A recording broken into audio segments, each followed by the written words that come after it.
हिंदुस्तान 24 तास न्यूज चॅनलला सबस्क्राईब करा आणि बेल आयकॉन दाबायला विसरू नका। महाराजा स्वीट्स दुकान मालकाचा प्रताप, कारवाई नंतरही बेकायदा स्टॉल दुकानाबाहेर।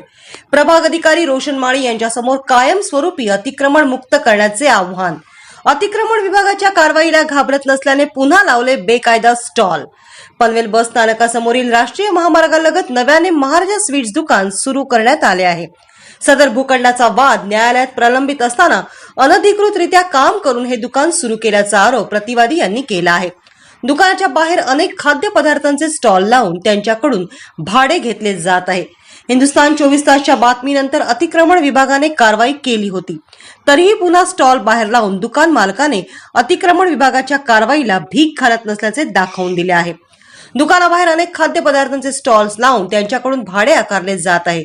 प्रभाग अधिकारी रोशन माळी यांनी कारवाई केल्यानंतरही पुन्हा स्टॉल दुकानाबाहेर लागल्याने कारवाईला घाबरत नसल्याचे दिसत आहे।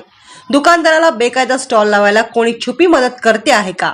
अतिक्रमण विभागाच्या कारवाईला महाराजा स्वीट्स दुकान मालक भीक घालत नसल्याचे दिसत आहे। महापालिका आयुक्त मंगेश चितळे यांनी दिलेल्या निर्देशानुसार झालेली कारवाई फेल ठरली असल्याची चर्चा सुरू आहे। हिंदुस्तान 24 तास न्यूज चॅनलला सबस्क्राईब करा आणि बेल आयकॉन दाबायला विसरू नका।